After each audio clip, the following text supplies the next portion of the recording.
Hey, everybody. Welcome back to Brothers of the Arcana. As always, I am Alex Aldea. I am co-host Dave Ferrigno, and today we are joined by medium extraordinaire, Dorothy Toner. That is correct. Dorothy is with us this evening, and welcome. Thank you. Thank you, gentlemen. It's a pleasure to be here. Absolutely. About time, damn it. It's about time. It's absolutely... Okay. Yeah, we've now recorded... This is the second lady in a row, so... the second lady-type woman that we've had on the show. Look at that trend for 2025. Yes, that's right. But keep in mind... It's a kinder, gentler year. Yeah. But you also brought in women who are business owners and have established in their own rights businesses that are pretty damn solid. That is correct. Very true. We brought no homemakers in at all. No, it's sorry. all just hard-nosed, independent businesswomen out there just... Those days are over. Dog eat dog type of stuff.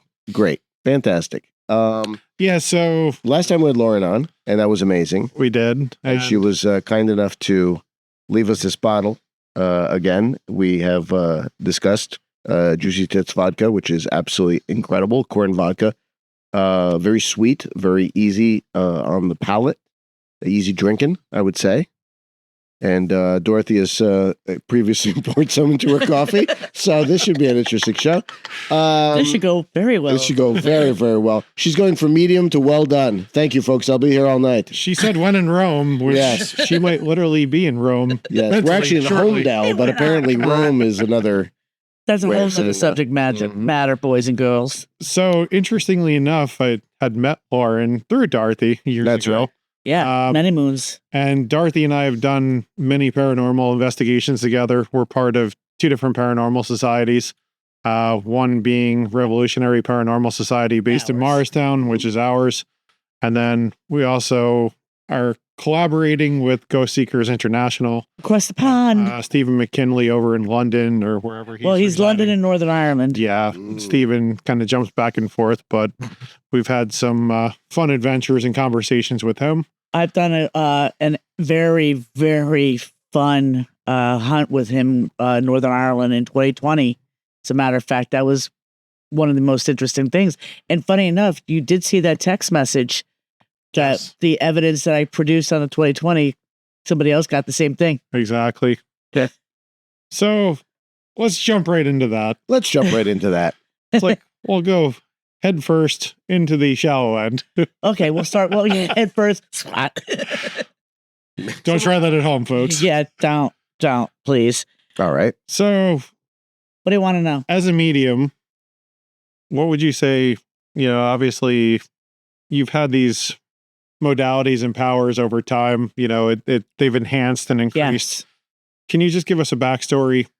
You know, from when you were a child through now, and just kind of take us through how it all developed, and you know, how you knew you had that gift. Yeah. Well, basically, we're all born this way, but you know, as your adults shut that down. But in my particular case, it came through first when I was 7 years old, when my father's mother, the night of her funeral, came through and gave a coded message to my father. And my father, from that day forward, never shut it off. He always listened to what I had to say with everything. Then I've always been intrigued with this. In high school, you know, I had the tarot card decks, did all that. Everybody came to me for the readings. And then I took a little hiatus in my 20s. But right after I had my son at 27, that's when it really kicked into high gear. The intuition, the knowing, the seeing things. And they usually say for a woman, two very important times in your life that will create your psychic or your sensitivities to these things would be when you're giving birth to a child. And if you go through something very traumatic, like losing a parent, losing a loved one that's very, very close to you, will sometimes automatically trigger those skill sets as well. That's interesting. So it's trauma of some kind. It can be induced by trauma, yes. Now, when you said a coded message from your mom to your dad, my grandfather. First to your grandmother. Was it coded because it was something that you needed to interpret, Or was the message itself coded? The message itself was a way for her to tell him that she made it up to the other side. Okay, but you had to interpret that in some way. I just told him the phrase she said. Got it. Okay. And then he looked at me, he goes, "Can you repeat that again?" And I repeated it again. And they had already made that communication. That was what was going to happen? Going to happen because apparently this was hereditary. Went from mother to son to mother. And I know my son has these kind of capabilities, but he doesn't like playing this sandbox because it does have its downside. But my father did the same thing. Talk about that a little bit. What is the downside of having the downside is you see too much. Can I say it now? Not yet. Okay. Not yet. Too much. Too much things. Horse feathers. Well, no, actually the negative stuff, like you see like the shadow entities, you get to see the people that were not so good, the ones that couldn't go into the light or cross over, being tied to the mortal bounds, i.e. being buried in a cemetery or graveyard. Yeah, that's kind of, that. Can we circle Carl back? Petrie started talking about that. Yes, he did. That was very interesting. Can we circle back for a second? So you mentioned children, and as you're growing up, you have those capabilities. And then as adults, you kind of tune it out or shut it off. Can you really just elaborate on that process? Sometimes the tuning it out or shutting it off is because of fear-based. Something happened to them. Perfect example. Everybody's played with the Ouija board. Wouldn't recommend it. Correct. You and I both know that. Don't recommend it. But when you're teenagers and you play with the Ouija board, there is stuff that comes through, especially if you don't know how to operate the Ouija board correctly and say thank you and ask permission, that it will turn around and leave a portal open. And some things have been known to happen. Great many horror stories made off of this stuff. But because you become traumatized by that, you shut it down because you're so afraid you're going to start seeing dead people. Well, my joke is I talk to the dead scientifically and historically prove that they exist, so what the hell? Anyway, children, we're all innately born this way. We all have no veil when we are born. It's the adults that say, "Oh, you're just imagining that thing." You know, like how some kids have an imaginary friend that ain't so imaginary. Some, it seems like almost all of them do. There's a great movie from the 80s called Drop Dead Fred about a girl who grew into a woman, but she never outgrew. That's a Phoebe Cates movie. Yes, it is. Yeah. Yeah, it is. Yeah, I remember that. So, that. But for me, it happened in several different levels. And then the hard kicker was in 2014, I had to have a major operation, and I flatlined on the operating table for 30 seconds. Now, I now know it was because I have a heart murmur, but I didn't know it then, and that's what caused the problem. That's what the anesthesia issue came about. But that's interesting. But that time was the most amazing, possibly 30 seconds of my life. Because what I saw and who I communicated with really opened me up completely. Now, David, you've known me for 10 years now, I think, or getting close to that. Yeah, for about that. Right. So as you've known, as time has gone on, my skill sets have increased. Right. Well, here's the funniest one. I had to have surgery last year in my left ear because I remember, because I had something that kind of grew in there that wasn't supposed to be there. And I kept on getting told by my little powers that be that I was going to get a bat phone. Now, if anybody remembers the 1960s Batman, the bat phone was the direct line to Commissioner Gordon, right? Well, for me, it would be a straight line to Source. So I had the operation. As we well know, I looked lovely for about 4 weeks. And I went back and I asked the doctor about the cadaver bone because I have a few extra pieces from prior surgeries. And he told me he didn't use cadaver bone, but he actually took tissue from my crown area and it rebuilt my eardrum and my hearing bone. Wow. Okay. I didn't even know they could do that, frankly. Okay. Kind of amazing. That's a new one on me. That was a really mind blower. But if you take tissue from somebody who is in tune with source as I am, you literally gave me a bat phone. So the sensory of hearing them talk now is tenfold. Interesting. So what would you say this source is? Is it God? Is it? Well, we are all God. We are all in the likeness of God. Let's go down that rabbit hole. To let people know that I'm also an ordained minister, so I can marry you, bury you, bless you, and counsel you. But all in the same sentence, and I can still breathe. Normally, you got to pay extra for that, but yes, Yeah. Hi. Yeah, maybe at your wedding you can get buried too. Isn't that no? I'm not. Never mind. Never mind. We're not Don't gonna go down. that No, road. that's not a rabbit hole. No, Not that rabbit hole, please. So, ask your question again. I was asking what you feel this source is. Is Okay. it God? Is it something else? I believe it's something else. I believe there's an infinite source that provides for us if we pay attention to what it is, if we honor it, respect it, because we are all made from that. You know, there's many different gods because of many different cultures, but this is like the ultimate end all be all kind of. It's not a male, it's not a female, it's just source. So how would that source be different than God, in your opinion? It's pure. It doesn't tell you that if you don't worship me, I'm not going to give you what you want. If you don't do this, I'm not going to give you that. Source is being able to connect yourself to that and understand that that is the ultimate power, and that's what gives you power. And not in a negative way, because that source is light. And once you are connected to light, your soul literally cannot be corrupted. But it takes journeys. Some may say lifetimes. Some may be how you start out in this plane, which will determine if you're going to go into being spiritually connected in all senses. Like, here's our joke. Remember when at your dad's funeral and it was in the mausoleum, and my comment to you was, I have an actual issue with people being on the outside, but concrete, I could still feel their energy, like it's unbelievable. Yes. And when we were sitting at your dad's funeral, the two people you put me by, your dad was having a field day just smacking them on their heads. So, is that source? I believe it is, because your dad was able to come through and have his sense of humor. To me, that's source.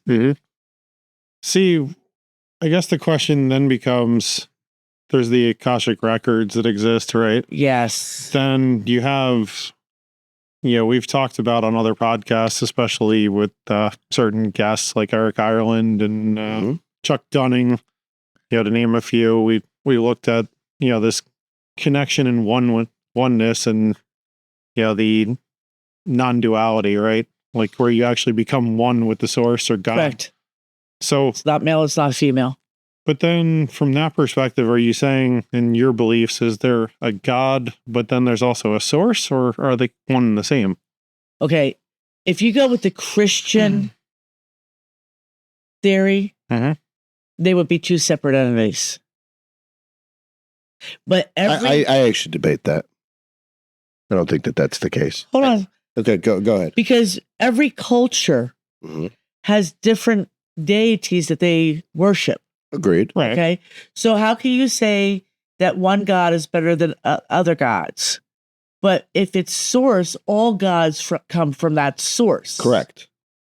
But I mean, every religion says their God's the best God, including Christianity, Catholicism. Right. Well, so let's make a distinction between the understanding of what Christianity is according to Jesus and the later bureaucracy of the church. Right. Okay. I love the subject of the Christianity of Jesus, because that was somebody who was living in a place where telling us we have control of our lives. Correct. We have control of our souls. It's our thought processes that get in the way of us. Yeah, and our will, our personal will, as opposed our to free God's will, right? Yeah. Is our thought processes.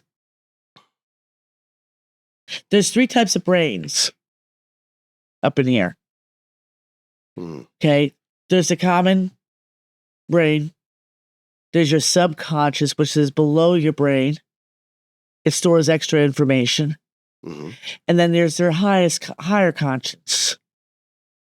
And that higher conscious is if you are connected to whoever you believe your source is, that will help you take control of your life and direct it in the direction that you need to go in. Your higher self, so to speak. Yes. Yeah. Okay. That helps your free will steer the boat in the right direction. Mhm. You are the captain of your ship, master of what your destiny is. Yeah. That's a Nelson Mandela thing. Among other things. I think it's a song term, too. Yeah, it is actually. Maybe it's in James Joyce's Ulysses or something. I have to look that up later. Yeah, it's yes, it's definitely But it's something like that. But yeah, okay. Okay. So the Akashic Records, just because you brought it up, that contains... Your soul's lessons. Right. But of everyone ever. Ever. Before, after, ever. Before, during, and after. Because that exists outside of time and space. Correct. Right? So because of that, it already is... It is. In a place where everything exists contemporaneously. Yeah. Yeah. Okay. That makes sense. But time is also not linear. And people got to remember that time is so not linear. Humans put things in a linear form because that's the only way they can keep track of history. The good, bad, and the ugly. And history has a tendency of repeating itself until they learn the lesson. Well, yeah. And clearly, we haven't learned our lessons in a lot of cases, but... Well, from that perspective, so you mentioned the hereditary, the traits of... A hereditary? Yeah, like if you're passing down, if you have the ability to communicate with the dead or whatever else, different modalities. Being, for lack of a better term, witch. Because even in the Bible, in Christianity, in every aspect of every culture, there's rituals and things that we do to, quote, invoke or bring forward or take away. Makes sense? It does. Okay. I zoned out there for a second. I noticed What are we talking about? Yeah, I just watched your eyes glaze over. Space Cadet. Roger now. Wait till the sunglasses come on. All right. So, there's 3 types of humans, huh? Yes. Tell us more about that. I love that diving right in. I'll segue like... Well, you know what? It actually has to do with what we were just talking about, the 3 types of humans, because this is also one of those Akashic Records thing. Mm-hmm. And a lot of people who believe in the reincarnation theory kind of understand what this is because it's a growing process. We can be all 3. We start out low and we raise it up. So I've tried to access the Akashic Records through, there's several books on the subject. There's also many guided meditations on... That will sort of try to get you there. Whenever I ask a question, the question seems extremely important to me. When I get the answer, I'm sort of underwhelmed. Okay, here's the thing. In the sense. Does that make sense? Well, yes, it makes sense, but also in the same token, are you understanding what the reply is? Well, who can tell? I mean, you understand a facet of it, probably. Whatever is more obvious. Do I understand the whole, every phase of it? Okay, probably not. You guys both know I'm also not a first definition person. Right. Okay. So, well, explain what that is, okay, so that people understand. Every word in the dictionary has more than one definition: a positive, a negative, a secondary, tertiary, and that can keep going on down. Seat has 67 definitions. Go has 17. Okay. Okay. When you look at your life and you're looking at something happening, first and foremost, what starts out negatively never ends negatively. Mm. And there is a light at the end of that dark tunnel. There's a reason why you're going through that. Is normally to clear something out because it's no longer appropriate for you. Mm. There's also things that are happening to you because maybe it's, I hate to say this and people are going to scream at me, but I kind of feel that this is the case. It's not like a karmic retribution. It's a law of cause and effect. If you do something negative is going to come back to you. If you do something positive is going to come back to you. And that energy thing we'll get into in another second. But let's go into the 3 types of humans, because this is actually kind of very important to what we're discussing. All right. Okay. What's going on today in society? How many people do you see are just about themselves? Everybody. Okay. Well, a lot. There's a lot that are very narcissistic. Right. Into their personal pleasures and shit, right. Stuff like that. And they could care less about what's really going on in the world. Well, they're called, the first type, they're called helix. And they're all about the materialism. Is it Helix or Helix? Helix. Okay.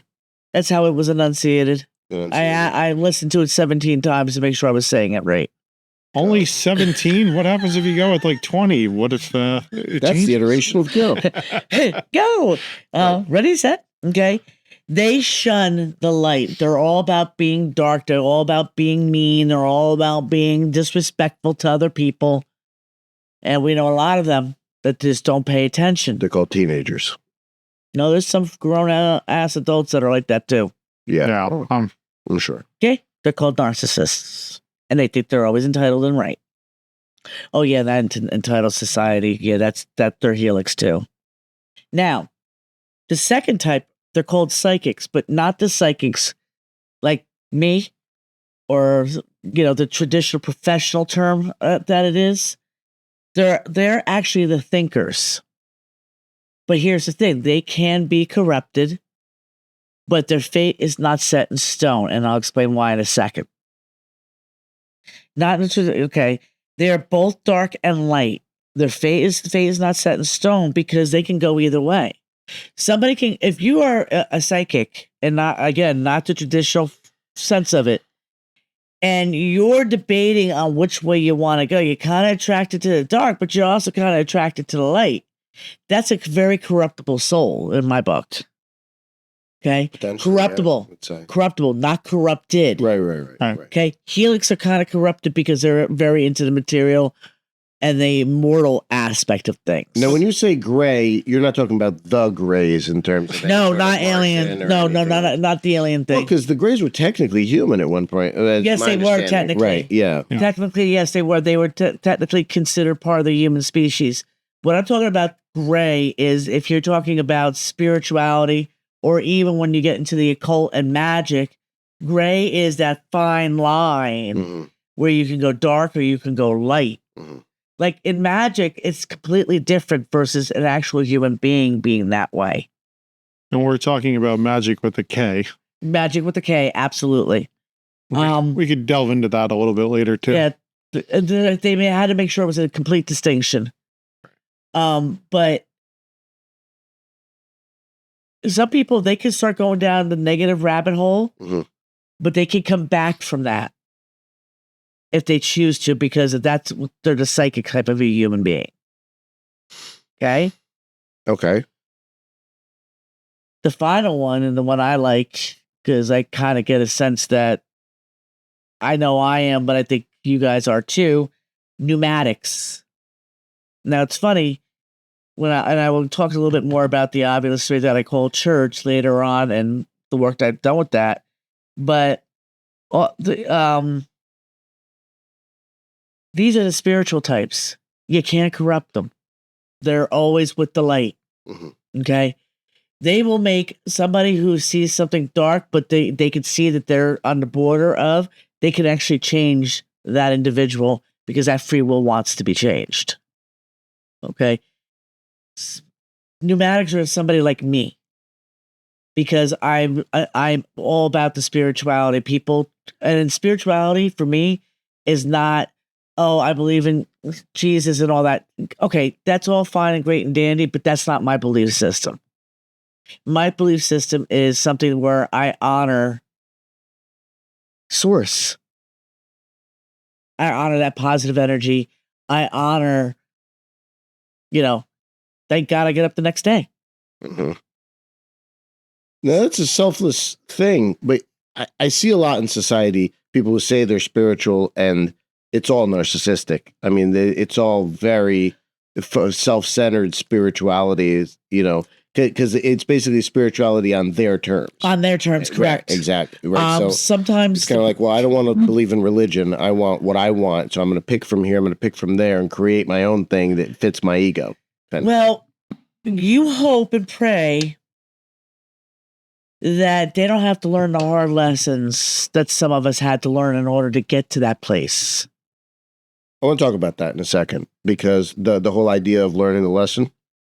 I just did a Vipassana meditation, which we're going to talk about in a different show, so I'm not going to take much time to talk about that. But one of the things that Buddha said very clearly, and I believe Christ said as well, is you kind of gotta learn the lesson. Yeah, you gotta walk the path, because you gotta take your punches. So and your lessons, you can tell him until you're blue in the face. Don't do this because it's bad. But until we put our hand on the stove and you feel it on your own skin, I just don't think it goes through for what you need to get to the end point. Whether that's enlightenment, salvation, what have you. So FAFO.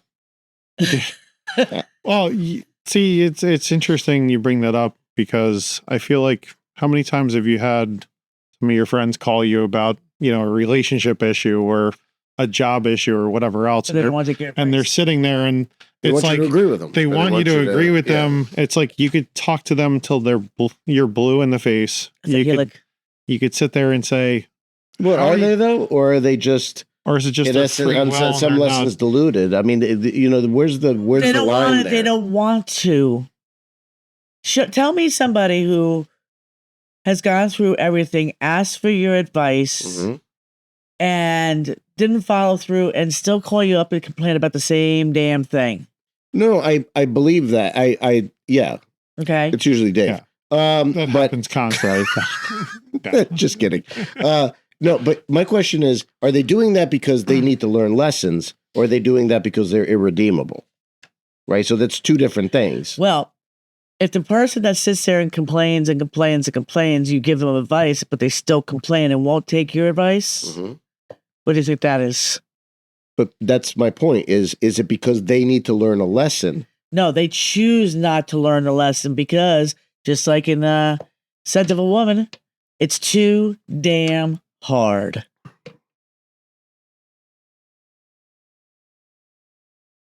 Well, okay. Crossroads, too damn hard. Some souls, the psychics and the pneumatics, will turn around. The psychics will make a decision. Should I do this or should I not do this? Usually they'll have something inside them talking them off the ledge. So would you say the majority of those individuals are then the victim mentality?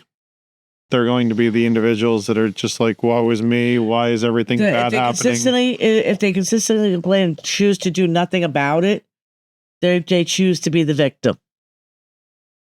So if they take action and do something about it, then they made that choice to change. Fair enough. Those are the psychics. It's not their fate. They're the only ones where their fates, they actually get to do good or not do good. So in a progression of the soul, basically, yeah. Would you say that there's a progression that people start at one of those? And if you believe in reincarnation, I believe so. And in my book, I believe in it. And I believe that each lifetime we're learning different lessons. And some of us choose to come back to help those that are trying to get through those lessons. Some of us, it's the job that we have to come back to help those that are choosing to go through those lessons. Well, that's a sort of like a bodhisattva, saintly person coming back to, even though they've already achieved enlightenment, they came back to help the other people. Because the souls are worthy of the enlightenment. The souls are worthy of the levitation. Again, I gotta debate that, because I think all souls are worthy of enlightenment. I think we're all Buddhas. But you forget about that. This controls everything. What do you this is a computer. Our brains are a computer. Okay, you put information in, it digests it, and it stores it away. Okay. It comes out when you need information, or perfect example, when you have a negative experience, and it stores back there. And then you go back a couple of years later, you do that same thing all over again. And that brain's going, hey, didn't you learn from the last time? And then your conscious self can say, oh yeah, it'll be a piece of cake this time. And you get hurt even more. What's your point?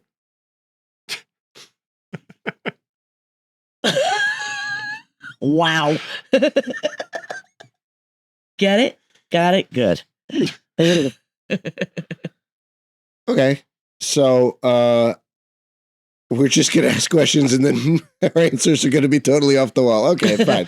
That's what that's what you get with me.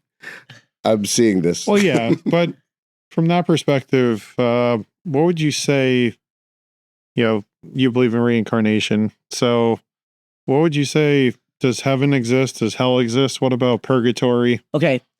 And Purgatory is a Catholic thing. Okay. And I'm going to be honest, I was baptized Catholic, married Catholic. And my belief system has completely changed because purgatory we can create ourselves here on this plane. We can also create heaven, and we can also create hell. Okay? There is a place outside of here, outside of the human meat suit. Okay, this meat suit. Mm-hmm. Okay? And that I can definitely vouch for. And what I did see was something that was nice, warm, comfortable, familiar, safe. So this place outside of the meat suit, would you say it's interdimensional? Is it within this realm? Everything's in our realm. It's how we choose to see it. We live in a matrix. We live in a simulated world. It's how you choose to see it. Well, we live in a simulated world when we're in the meat suits, if you want to put it that way. Right? Correct. What about outside of that? We don't. Well, if you achieve the spirituality, the enlightenment, you can even in the meat suit see what the truth for what it really is. I buy that. I buy that statement. I do. Okay. But when you also choose to take journeys of enlightenment, that means your soul is on its last life. It's like a cat, 9 lives. Depends on how many you want to do. So what would you say about other dimensions? Like outside of this plane that we're living in this simulation, if it were? Be more specific with your question. No, I know what you're getting at. I actually do know where he's getting at, but and dealing with the paranormal and what I, not just investigating, but also communicating. There's a whole nother space that it could be their heaven or it could be their hell. Is it an interdimensional? Yes, because they interact with in our realm.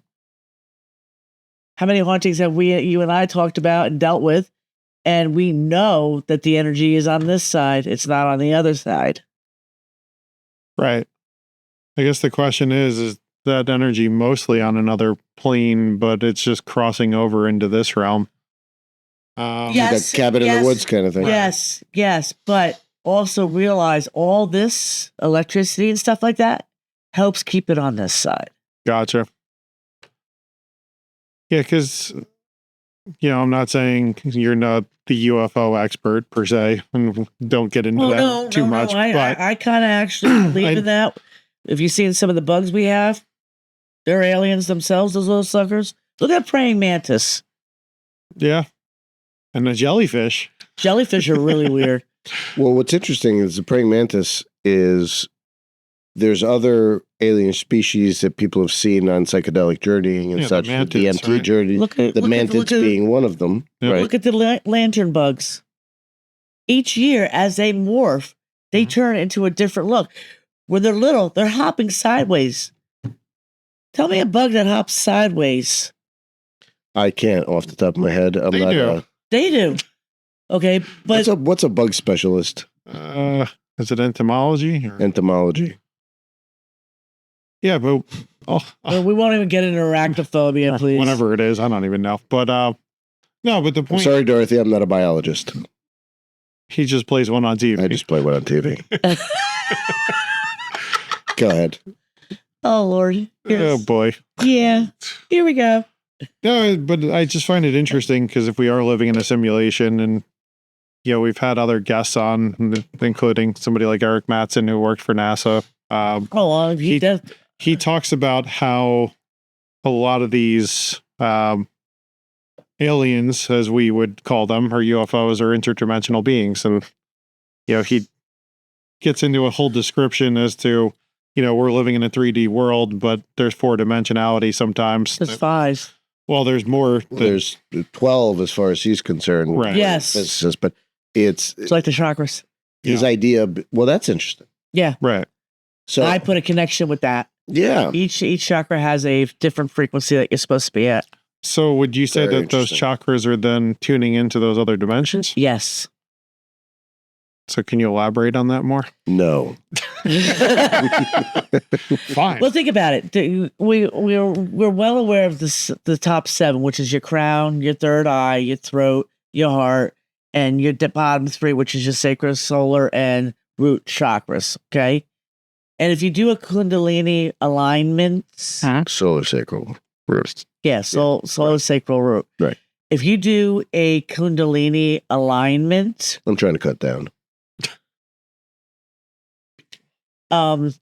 you are actually tuning in into 7 different realms. How do you do a Kundalini alignment? Best way to do is the meditations. There's online meditations. yeah, Are there some better than others? Would you recommend any? I would recommend a couple of them. I will have to get my sources for you so Sure, you can sure. include them. I've actually, Dorothy gave me a Kundalini meditation years ago. You still have it? Yes. That's the one. That's like the best one It's actually ever. really a Can you great send that to meditation. me? Maybe we can actually Absolutely. put it in the link. I can That put would it in be the good. link. If I remember correctly, I don't remember if it was HemiSync or one of the other ones, but it was certainly... You get aligned like that. It's like, you're like, oh, hi. Hi. How It's certainly a time commitment because I think it was about 45 minutes. 45 minutes. Who's got time for Oh, that? shut up. You need at least a good hour, like Yeah. the 5 to 10 minutes before you start doing it to like get the mood, set it, get a little lower in the lights. I need an hour to swim after I've had a ham sandwich. Of course you do. You Well, I don't get a thought- cramp. yeah, over oh, there. It was actually Kelly Howell, Oh, Kelly yes. Awakening Kundalini. It was from 2006. It's the most I wonderful could thing. It put the works link out great. there. It's part of BrainSync, it looks like. Brain Brainwave. sync. So it actually does kind of the binaural beats. So Brain Sync, Heavy Sync, Kelly Howell. Yeah. Kundalini meditation. Check it out. We could put the link Put in the there. comments down below Kundalini what you guys awakening. want to. And, If you tried it, let us know. We'd be Yeah. curious to see your thoughts and reactions. And in no way are we... we're not affiliated with them. We don't know so Kelly.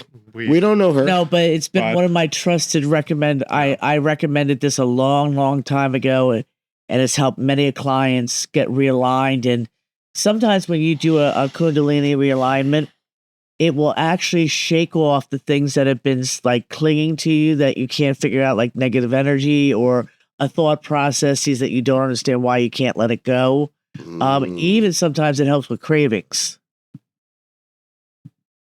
Interesting. Yeah, I'm going to try it. Give it a shot because it's worth the effort.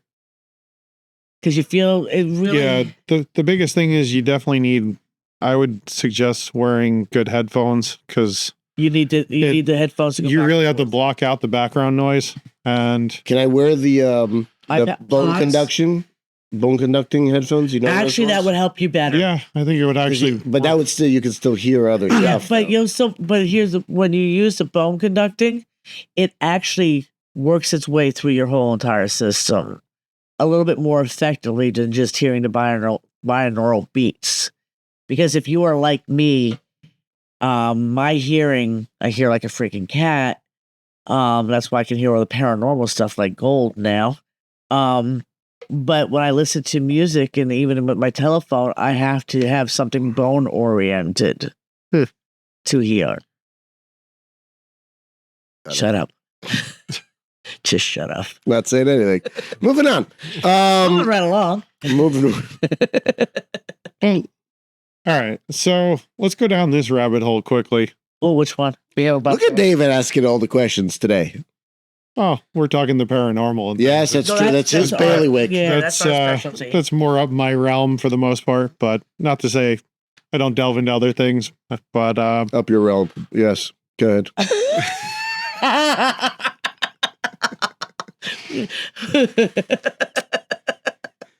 he'll pay for that later. Please continue. No fisting, please. Oh, Oh, Jesus. okay. No, We've got off the certainly not. proverbial bandwagon. Please, no more vodka for you. Give me that.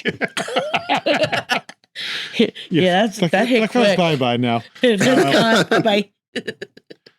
So, okay.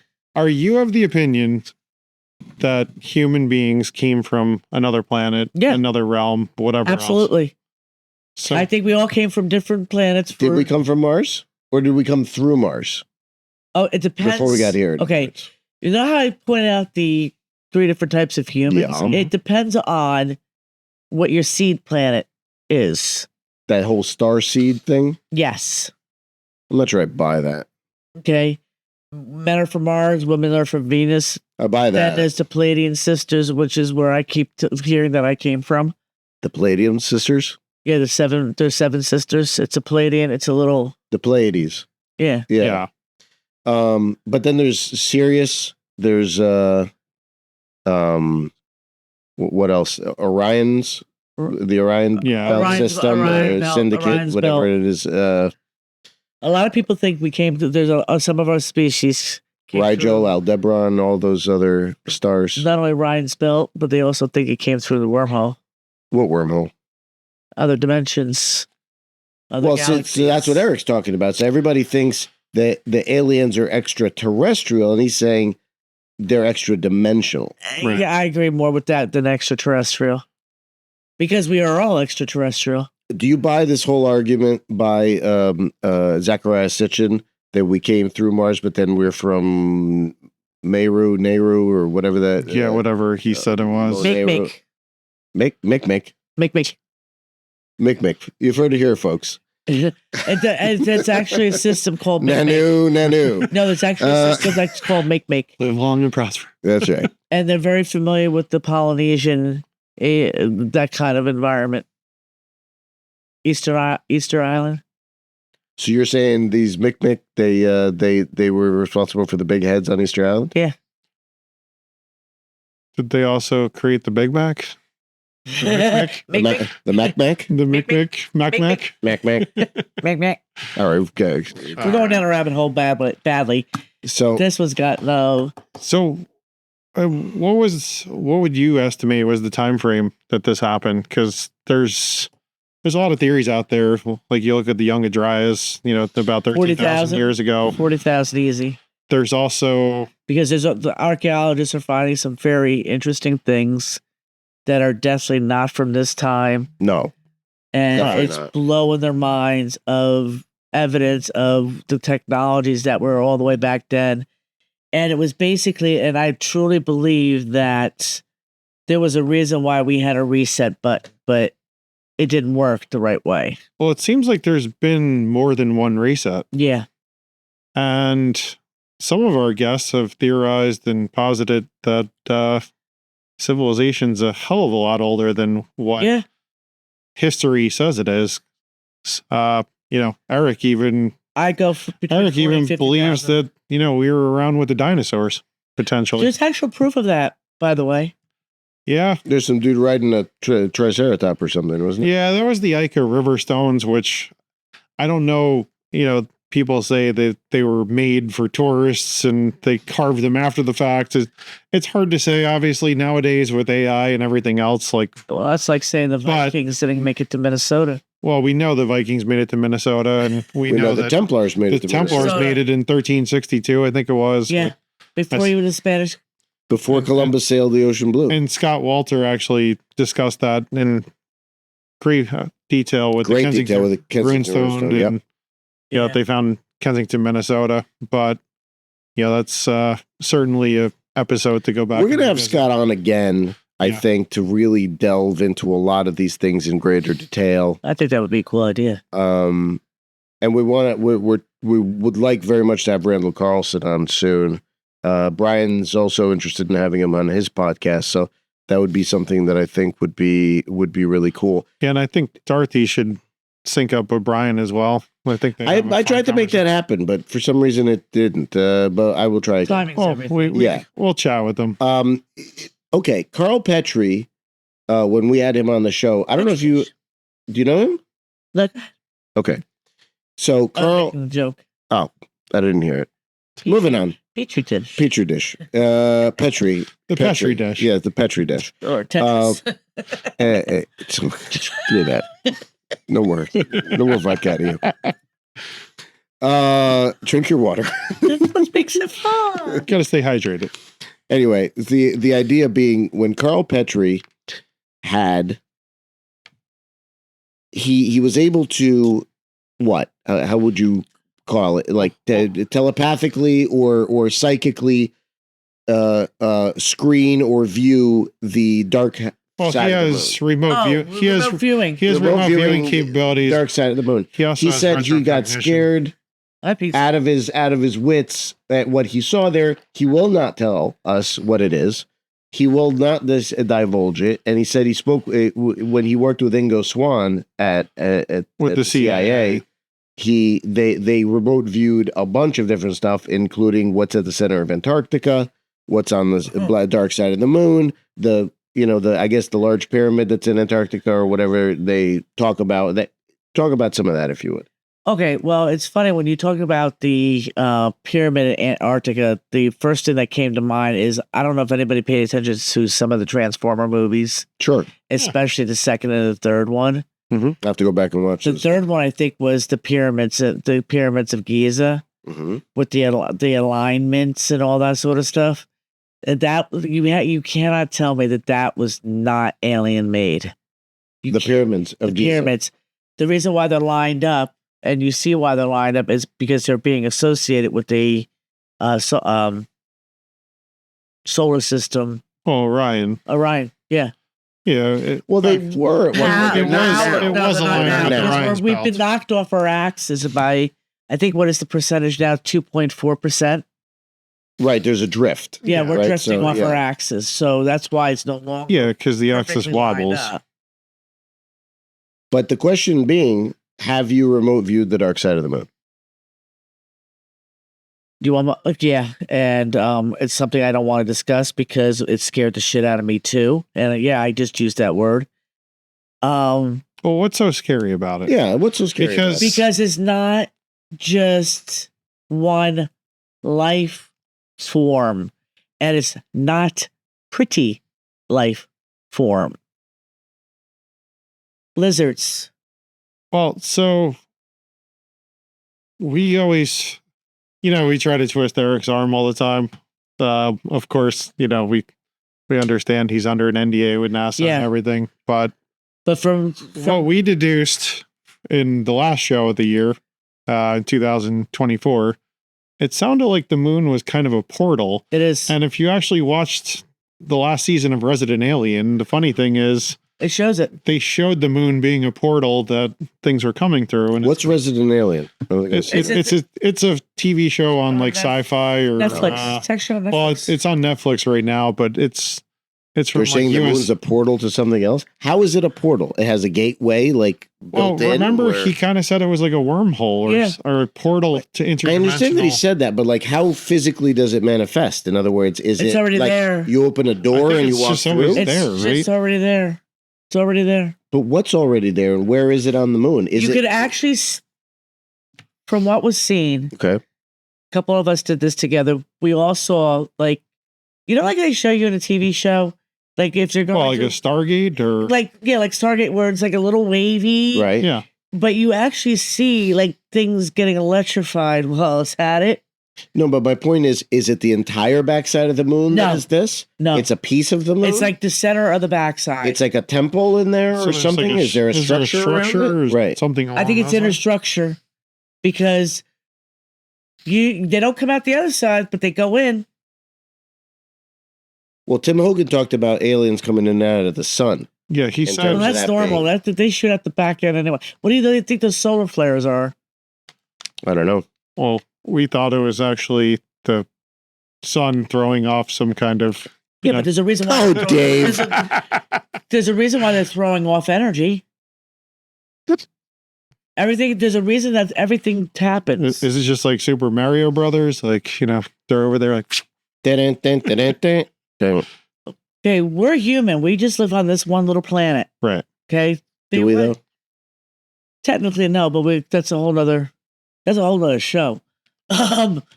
Stay tuned. Well, we could certainly dive into some of that right now. Well, we definitely can. But if anything, one of the things that television and movies have taught me is they're showing you stuff that actually does exist. Yeah. Especially the sci-fi shows. You're talking about the drip effect now, of like they drip feed us information over time to desensitize us to the larger picture, right? So that basically over time you're like, oh, we're going to teach you blah, blah, blah. Eric came on and told us two things that we're like monkeys. Give us something to go after, we'll go after it. Okay. When they feel like that the humanity needs to know something, they will drip feed us. Remember when we were on our way down, we were talking about the Simpsons predictions? Right. Yeah. Okay. Those predictions have been done. The Simpsons has been on, 33, 34 years? Something along those lines. Yeah, and they're still running. And every year for the whole entire time, they predicted all sorts of certain things, including Queen Elizabeth's death. They got it down to the date, and they predicted it 10 years before. I guess they could use The Simpsons or many other things as a vehicle to basically... Like, Taken. Mm-hmm. Think about this movie, the movie Taken with Liam Neeson. Yeah, okay? Sure. What was the whole premise of that movie? About the trafficking. Yeah. Human Snatching. trafficking. Yeah, right. Snatch and grab. Okay. What goes on nowadays? Well, it's been going on for a long time. Right, but they're trying to keep us. We as humans don't want to see the negative. We don't want to see what's really going on in our underbelly, because oh my God, that's too scary. Oh. Well, what are you getting at exactly? Hold, please. What am I getting at? Yeah, we see things in what dimension we want to see it in. I get that. Do we see the truth of what's really going on, or do we have to be drip fed, like we just said, which majority of the society does need to be drip fed? My question was, what specifically is going on in the underbelly that we don't want to see? The murders, the crimes, the violence, gangs doing what they're doing, everything. The negative aspect of humanity is the underbelly. Right, but we're talking specifically about this sort of slavery, sex slavery, right? It's not necessarily just sex slavery. Yeah, there's a lot of different trafficking, but human slavery. I think when you look at humanity as a whole, it's really kind of sad how bad people are. Yeah, and it's been going on for, I guess, as long as human history. But so, what's the best way to do it? Numb us. Yeah. Numb us so we don't see all that, and it's not so bad. But here's a question: since, like, obviously, with your capabilities as a medium and seeing demonic, negative entity, shadow people, whatever else, we know there's a heck of a lot out there.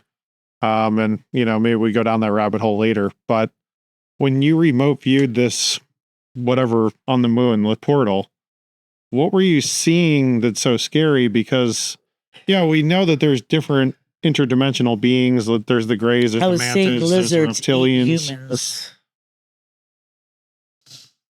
And were those humans, would you say that they were people that were abducted? Were they dead?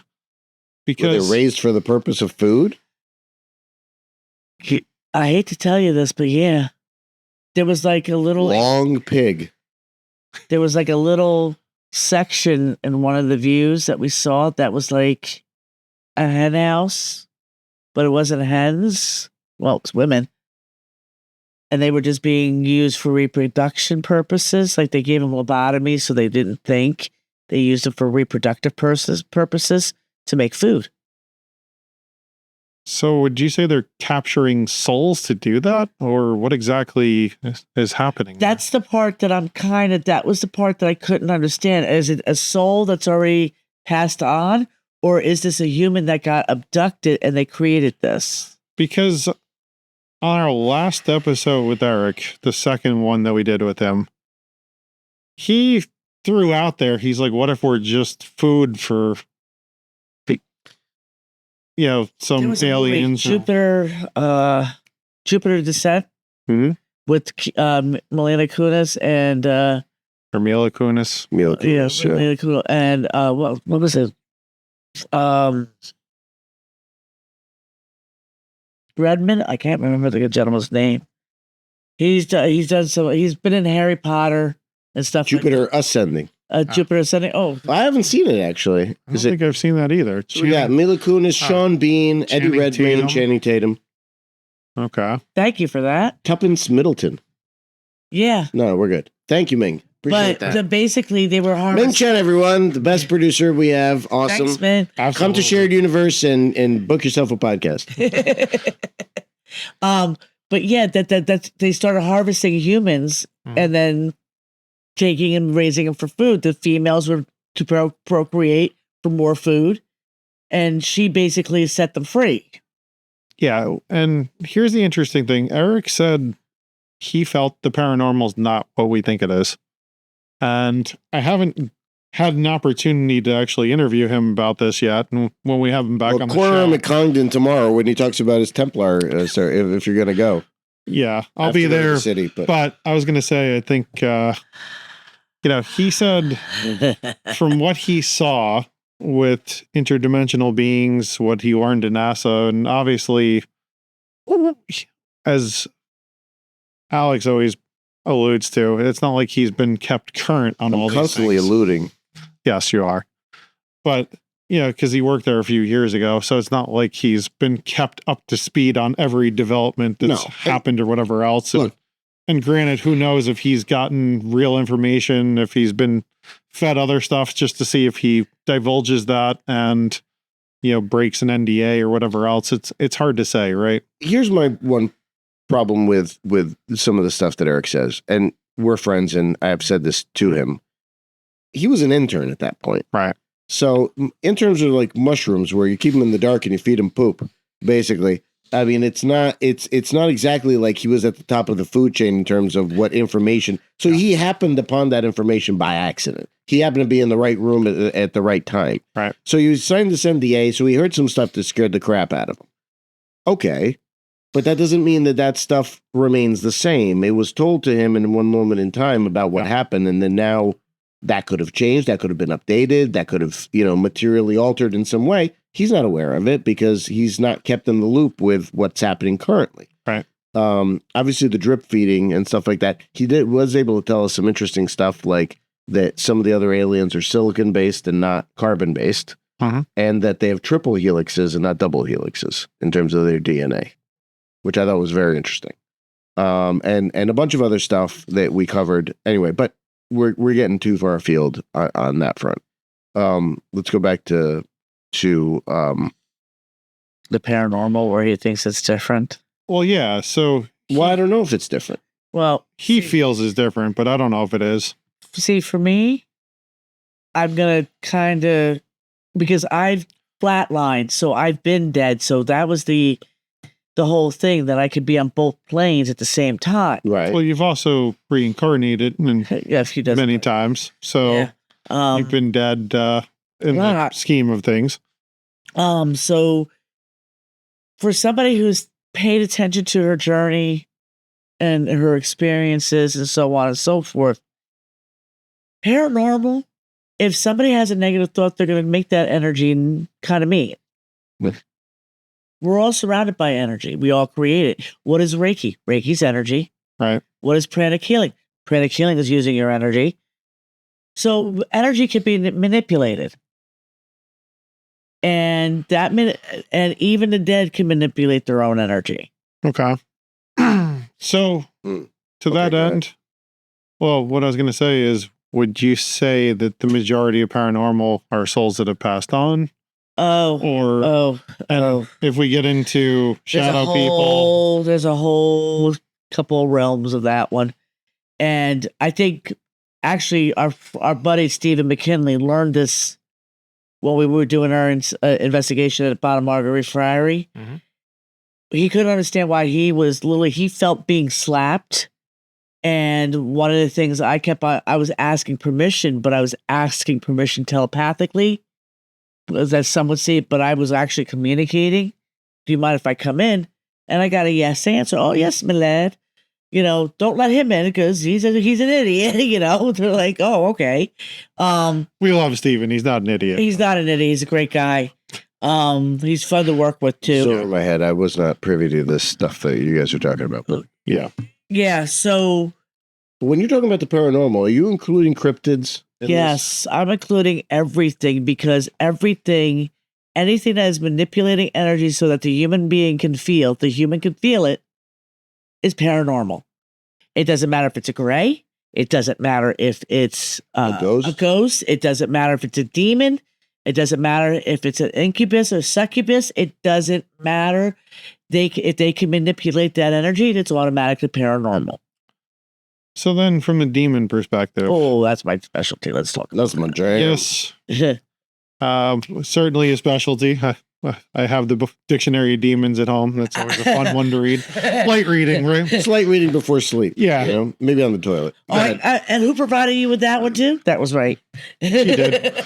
But certainly enlightening book. It also keeps you aware of how humans can be demons themselves. Well, yeah, but what I was going to say is, so not all demons are bad, right? No. And there's a misconception that there's clearly negative demonic entities. Okay, if somebody was a jerk in life and mean and harmful, okay, sometimes, a majority of the times, and I have a section in my office, as we well know, the little left corner, and I have a nickname for it, is I get to pick and choose as they want. I get to have a conversation with them because they were not the nicest people in living. And remember when you asked me about like Antoine LeBlanc? Yo, yes. We should tell them that story. I think we did. I have told them that story, but we could certainly revisit it. But what I was going to say is, so are demons then people that were just bad people? Or Antoine LeBlanc would be a perfect example of a demon because he was such a bad person in life. And what he did was so vicious. But then in the dictionary of demons, there's a hierarchy of demons. He's a low boy. Yeah. So, he's one of the low ones.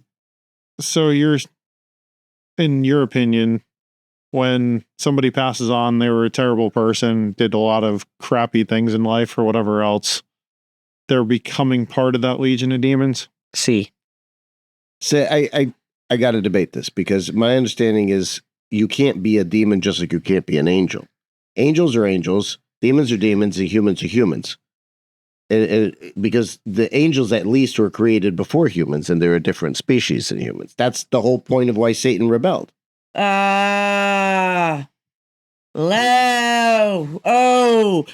is where you are wrong. Oh, little boy blue. He needed the money. Okay, go ahead. Satan rebelled? No. God got pissed because God sent their mother and lied to Lucifer first, not Satan, lied to Lucifer first and made Lucifer go down to earth to make his mother accountable while she was locked in the hell jail. Okay? Satan. Wait, whose mother? God. Wife, Lucifer's, St. Michael, all those lovely archangels. Right. God had a wife. All right. God had a wife. Named what? So let's back up. Back the train up. Let's go way back. Let's go back. So, what year did they get married exactly? Who was at the wedding? Any celebrities? Well, okay, yeah, hello. Got married at Ashton Farms with the reception for 1,000. Yeah. Okay, because this is. I mean, you're testifying as if this is common knowledge, and it's not. So we have to it's way not back common to knowledge. Understand or to say. Let's go back to this hierarchy of heaven, God's wife, all that. Okay, so the rebellion came from the archangel, and Lucifer was an archangel. Remember that, right? He was the archangel. I mean, he was the morning morning star. Yeah, morning star. So he was the most beloved of God. Correct, but he was also, his job was to make humans accountable for their actions. Well, one could say he's still doing that job. Technically, yes, because on this plane, a human being can choose to walk into spirituality and walk into the light and be of light, or that's usually the psychics I'm talking about, that level, or they could choose to be dumbasses and just ruin their lives, and they get to be made accountable for their actions. Let me ask you something. I wish you would. If you go beat the crap out of somebody and you got away with it living, what makes you think you're going to get away with it dead? What makes your soul think that you're going to get away with it dead? Just because you don't get punished in living. I don't necessarily think that, but it's I mean, at some point there has to be some kind of reconciliation or right accountability, or the retribution for those actions.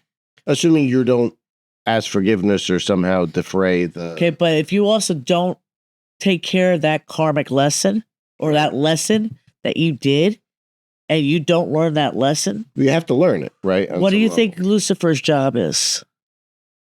I don't know what his job is currently. I understood out to some extent what I thought his job. So we're mixing Satan and Lucifer here. They're two separate entities. So let's are back, they though? Let's back up. Yeah, they are. Who's God's wife? And then how did Lucifer? Myrtle. No, Myrtle is God's wife. It starts with an A. Minerva. No. A. They're Canadian. Hold on a second. Annabelle. Well, if we go by the show, what show? Lucifer. You had a show? Yeah. All right. Yes, I remember now. No, my understanding is Lucifer was not a name of an entity, but a job. Being the morning, the light of the morning, or the morning star, was Lucifer. And actually, in Romanian, the morning star is called Luciferul, which is that's the name of the morning star. There's certain other traditions that say that now someone else has taken over that job, and Satan no longer is. Once he was not Satan, Lucifer. Well, Satan is apparently. My understanding is his angelic name was Satanael. Asherah, different from Lucifer. Lucifer's was Samael. Asherah. Yeah, Asherah. Asherah? Yahweh and his Asherah. Is that where the Elohim idea comes from? Yes.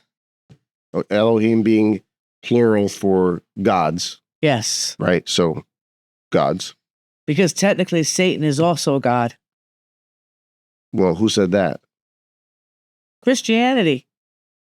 Well, they don't put him on that level. Really? Really? Read. Read what? Read. What? Read the Bible for its truths. Old Testament's fun to look at because that's where you see things being directed by human beings who don't know how to interpret. So, well, all right. So then, is the Old Testament the Word of God? My personal opinion, no. So then what is it? It is the word of somebody who didn't know how to translate what was originally written and spoken of. And where did that originate from? Okay.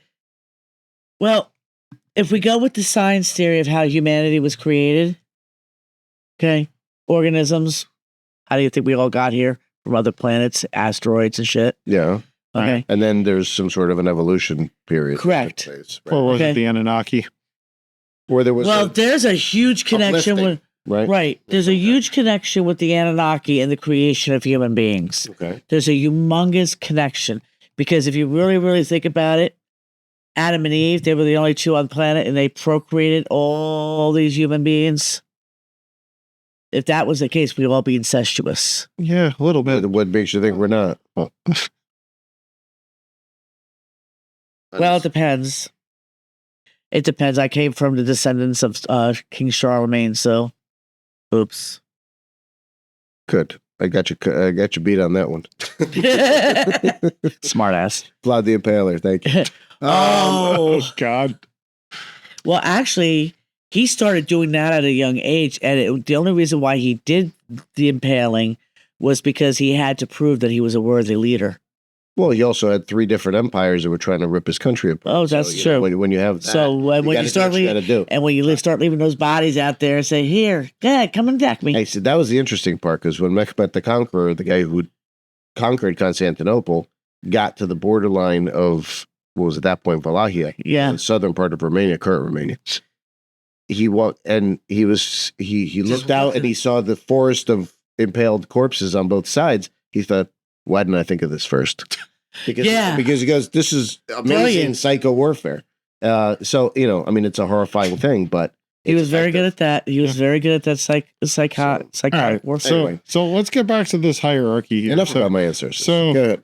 God and Asherah had the archangels as children, right? Correct. So you're saying there's God had a fight with her. So Lucifer, you're saying, was sent to Earth?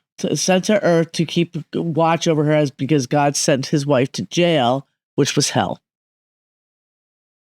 Okay. And then what? Asherah? Asherah. Asherah, or I'm not sure if I'm saying it properly, but Yeah, sure. But with that being said, then how did Satan come about? Again, Satan has been referred to as another god, the god of dark. There's the god of light, and then there's the god of dark. What people don't understand, that everything that they put into our belief system has to have a duality. Right. Dark, light, as above, so below, as within, so without. Right. Yeah. Okay. As far as the Okay, so all the stuff that they taught, even in theology, and all the stuff I've read in theology, they all the common denominator is duality. Male, female, black, white, as above, so below. It's all about duality. Just like one of the things that got me kind of upset is when I went down recently the rabbit hole of Christ being impaled on a cross. And that wasn't about... Crucified. No, impaled. Impaled. Read how the Romans really did it. Well, isn't it true that the crucifixions back then, they actually used more like a St. Andrew's cross, Like an X, kind of because you couldn't actually hang somebody from the wrists That's or hands. But what happened is they would just fall off with gravity. Yeah. Like instantly. That's why they used St. Andrew's crosses. Right. Which was, and ironically, St. Andrew's cross wasn't Roman. Right. It was Greek. And if you look even at the ancient churches, you had the Chi-Rho as opposed to a cross.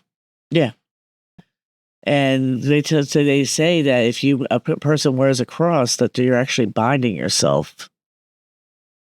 Binding yourself to what? A false belief system. Well, so that's always been an interesting concept, right? Well, if it's false, then what are you binding yourself to? Your own free will.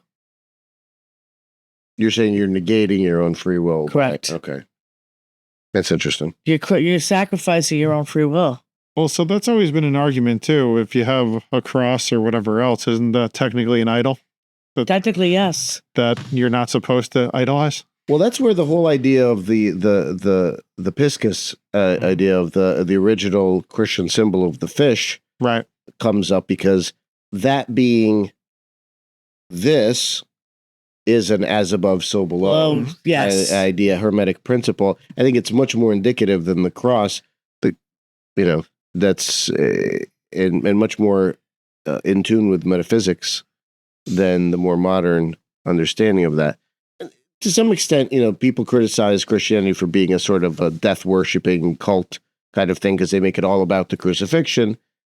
The crucifixion on some level was always bound to happen, because he knew he was going to die that way for whatever purpose, and that's potentially debatable, whether it was to save all of us from original sin, or whatever it was that he was going to give us a new lease on existence.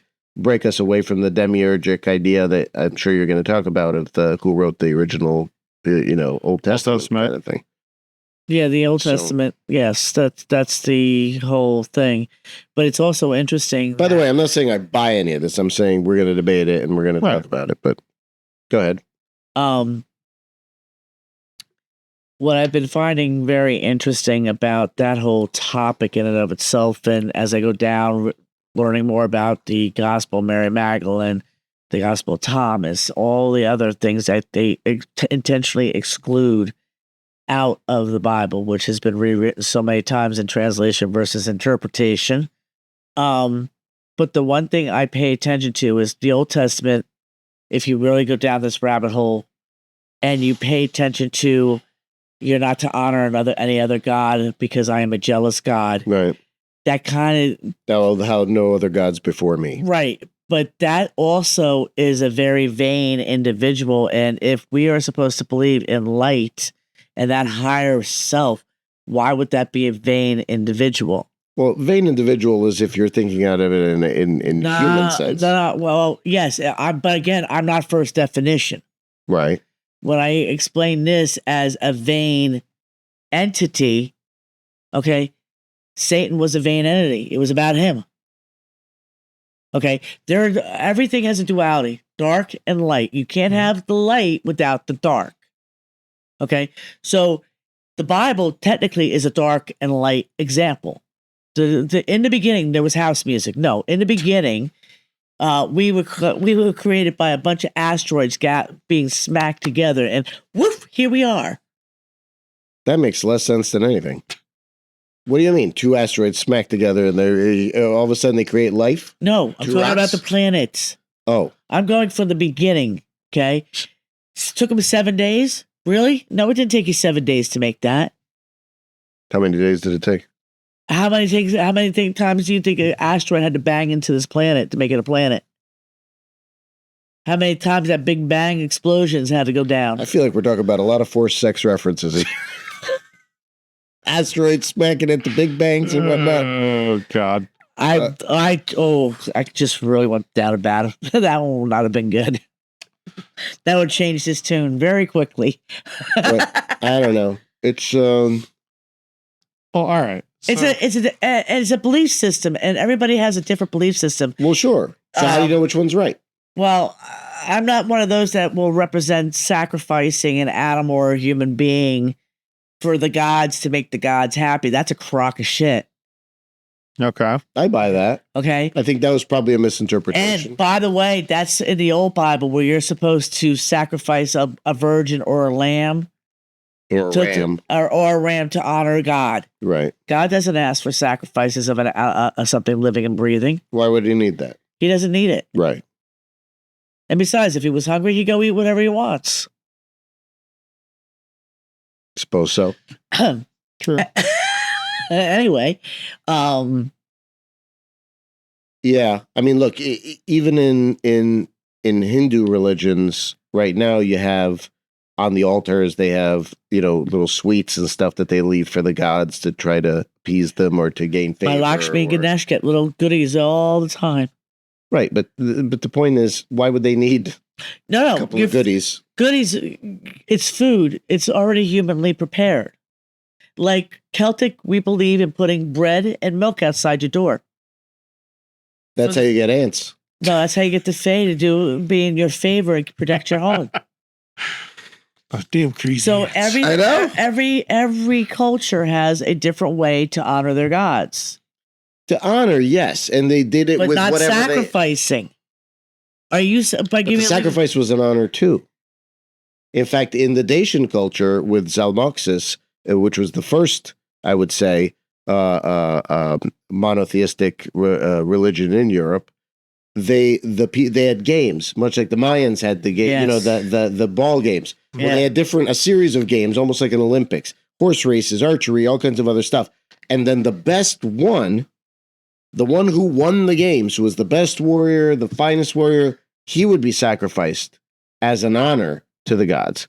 With the Mayans, I think it was the losing team that got sacrificed. Yeah, it was the losing team that got sacrificed. So, but the question is, the point is that sacrifice is still to honor the gods, right? So that's to show their devotion to those gods.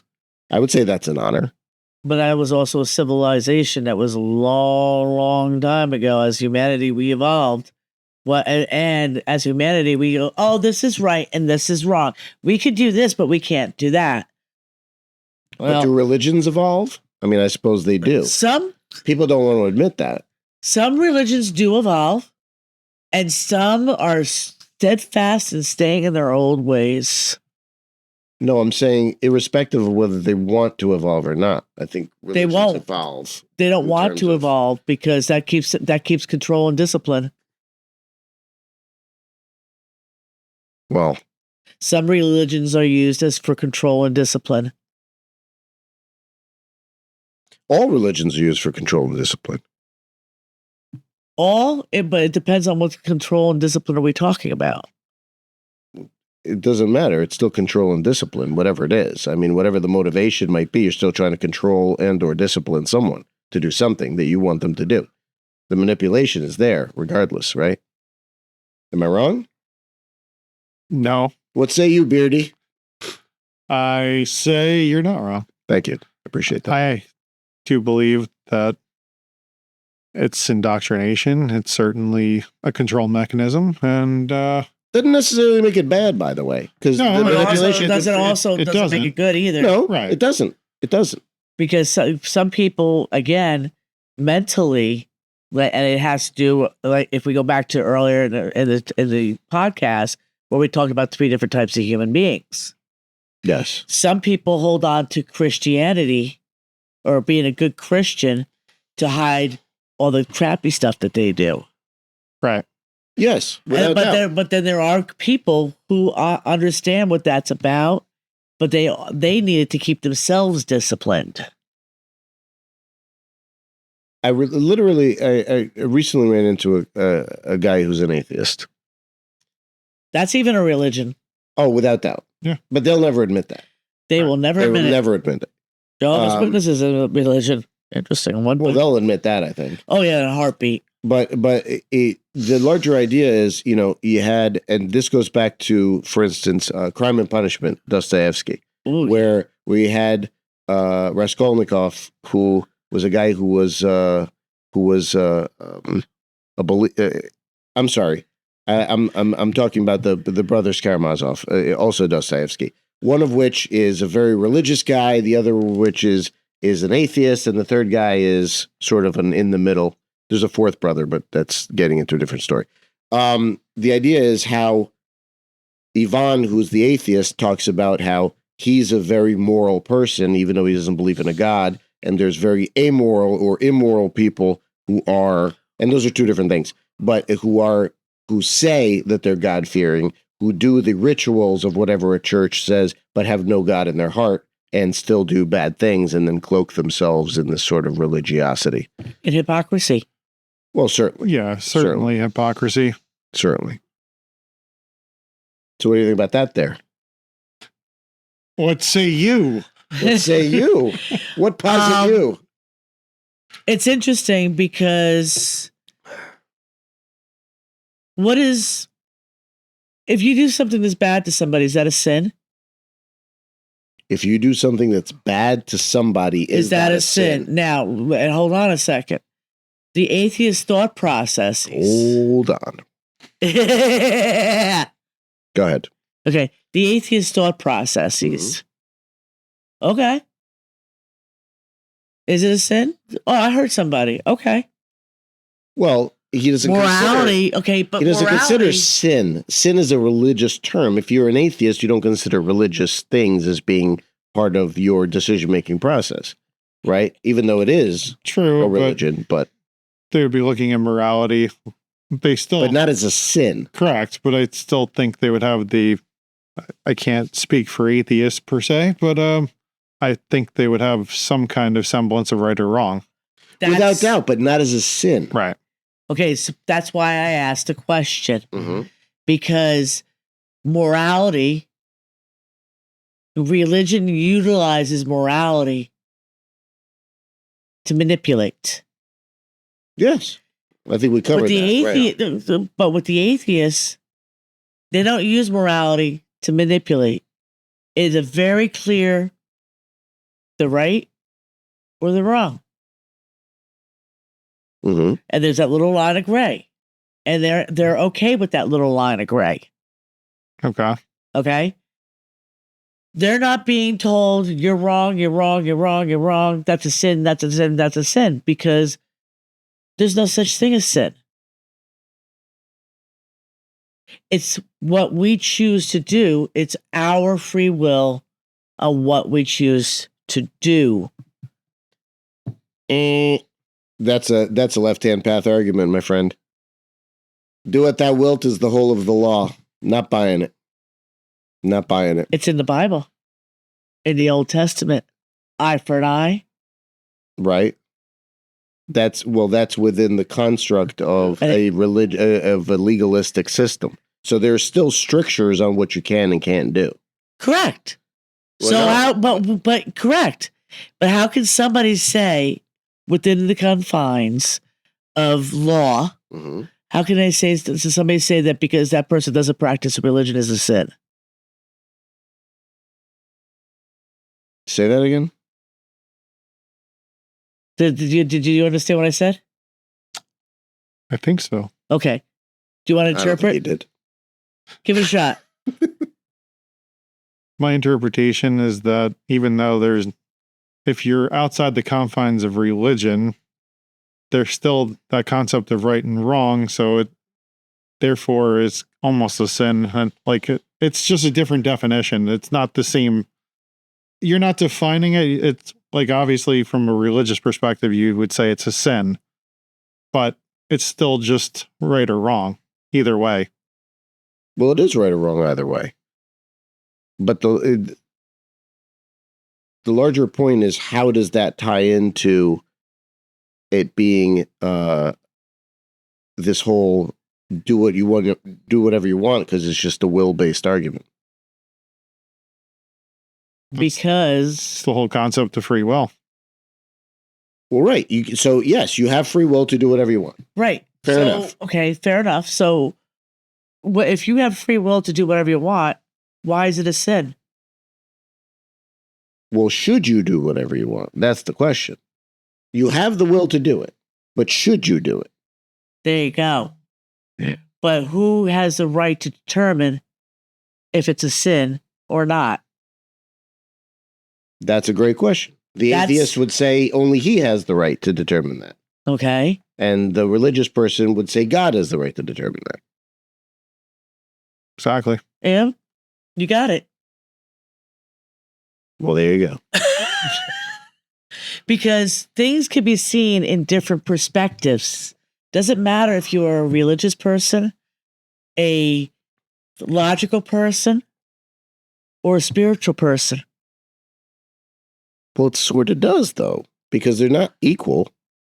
Are they? Well, to her point, I think it's just the perception of it. So I'm talking about perception. whether it's equal or not, that's debatable. It's just a matter of That's a whole other subject matter. It's the personal interpretation and the Yeah. free will of that individual that perceives it that way. Cool. One thing I did want to get into, and circling back a little bit. So the moon being a portal, and you're very big into astrology. Oh, yeah. So how does the moon and astrology affect individuals energetically? Actually, and all the impacts that it has on society. a lot of it has to do with the phases and the magnetic energy that it has with this planet. And it's not just including the moon, it's including all the planets in our solar system, it's including the little ones like Chiron and Make and all those. Wait, these things are in our solar system? Yeah. What? Well, Chiron's the moon Chiron's the moon? of is it Jupiter or Saturn? Saturn. Saturn, yeah. Chiron's the moon of Saturn. Okay. I mean, they got a bunch of moons, right? So Yeah. There's a bunch. Correct. Io and, Right. and Titan. Correct. Those little moons we don't really pay attention to. The only one we really, really pay attention to is Chiron, because Chiron represents the wounded healer. And when that baby goes into certain pole positions, depending on the astrological sign, it could put somebody through an experience that may not necessarily be the best experience for them. It could be a traumatic experience, but will always deal with the past trauma in your life. May not be this lifetime, it could be a past lifetime. Dad, I know you're going to ask a question. I was going to say, can you just elaborate on what is a retrograde? Okay. Because I'm sure so many people out there hear, oh, there's a Mercury retrograde. Okay. Your life's going to be a living hell now. And No, not necessarily. This is where I can go in depth and talk about that people should get their birth charts done. Go for it. Because in those birth charts, it will actually tell you your whole entire personality. And if you look at your birth chart, they're in certain planets or in certain houses, long big detail. But with that, some planets are retrograde. Like when you were born, that moment in time when you were born, whatever shows up on your chart, you could have Mercury in retrograde.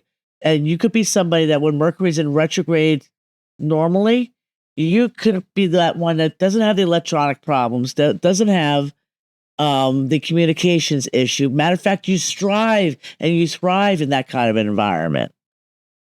Okay. I have Jupiter in retrograde in my 9th house. Go figure that one.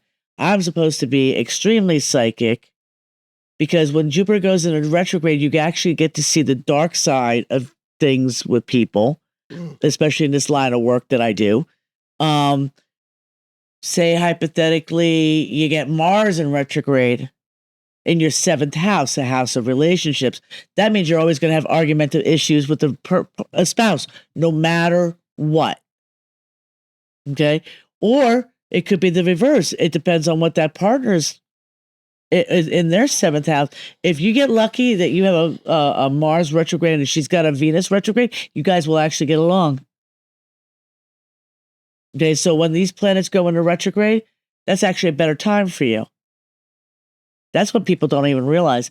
But everybody should have their birth chart done. I do that if you're all interested. And that way you can see how your personality, how you're going to make your money. Do you have anything in your house of karma? That's the 12th house. Some people. How many houses you got? 12. 12 houses, 12 dimensions, 12 chakras. Well, 12 houses, 12 astrological signs, 12 dimensions. Everything is based on the theory of 12. There's technically 12 chakras, not 7. Okay. And some will even argue and say it's 21. Well, there's like all the okay, well, that's Vedic. That's a whole another practice. And we don't have enough time for that one. Well, we do. I want to ask a little bit different question. Go ahead. What about chaos witchcraft? My specialty. So the question is, there's white and dark and gray magic, and then there's chaos magic. So what is chaos magic? Okay, perfect example. I kind of actually ties into astrology. Okay. Especially for me. There's certain planets that are very conducive to helping us magically. Mm-hmm. Like we want Jupiter to be in a positive mode and we need it to be in a certain sign in order for us to gain what we need to gain.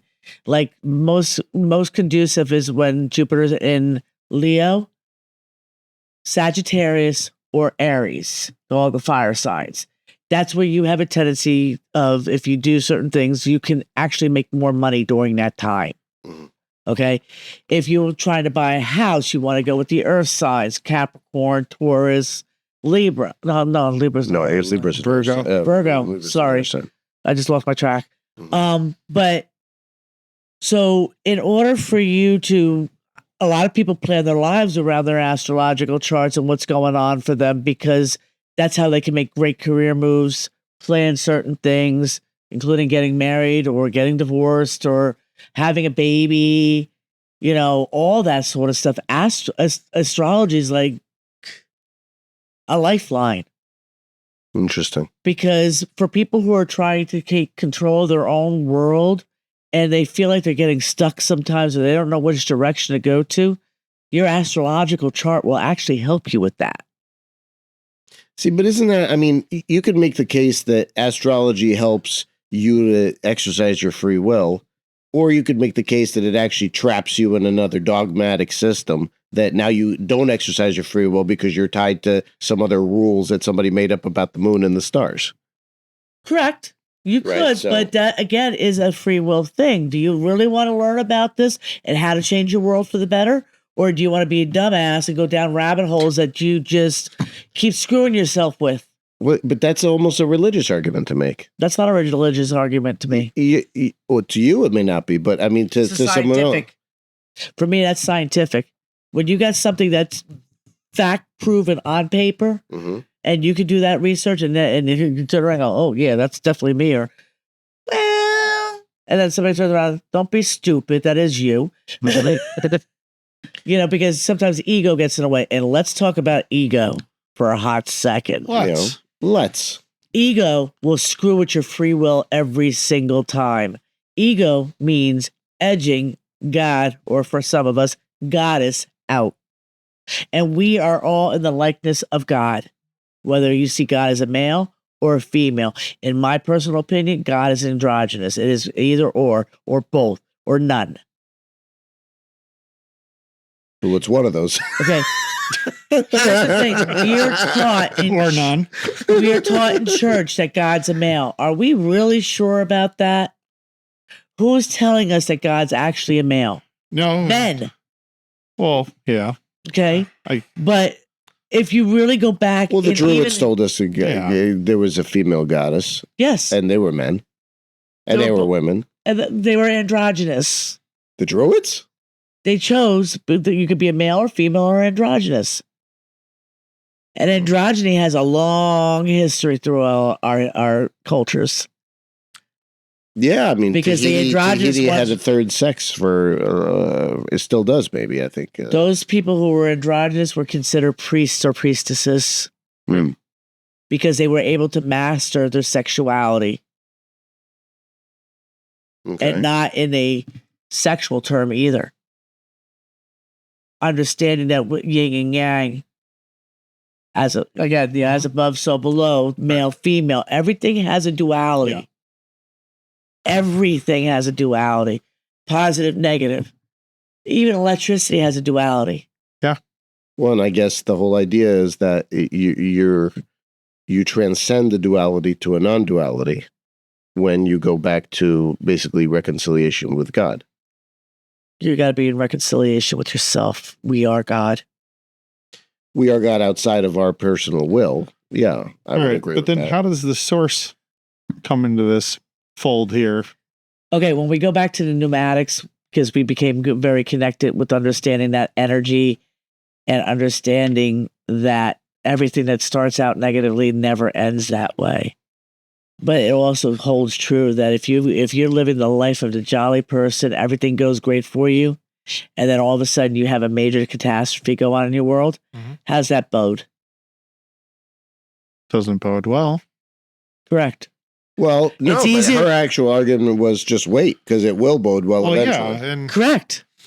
but I think, and we've had many conversations about this. Oh, yes, we have. That's where our timeline and the universe's timeline Are two different things. Because Our timeline, universe. That's four different things. Well, technically, two different things because their timeline will trump our timeline every single time. And when I talk about their timeline, I'm talking about we created time in order to keep track of our life, in order to put markers in areas of our lives so that we can remember them.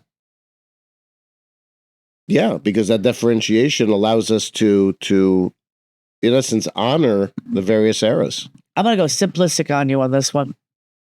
It's now February. First time for everything. Go ahead. It's now February 24th.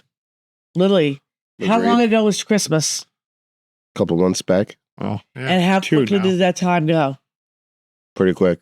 Okay. Was it because we were paying attention to the clock and the calendar? Or was it because we became involved in doing our things in our lives that we forgot to pay attention? And all the next thing you know, oh, snap, guess what? Winter's over. I hope so. But the larger piece, and I think about this a fair amount, when we were younger and we went through the school system, Oh, summer. The fact that, well, outside of that, the fact that it was regimented, the whole year was regimented. You went to the school, you did this, you did that, you had someone to look forward to, Yeah. right? Those years seemed very clear. As you get into the free form of living an adult life, Adulting. right, life just seems to just whittle away so much faster. Blurs. Yeah, it just blurs. And before you know it, 10 years have gone by and you're like, when did that happen? So it's a very strange thing. But getting back to the chaos witchcraft, because you evaded my question and you didn't actually answer it. Well, what is it all about?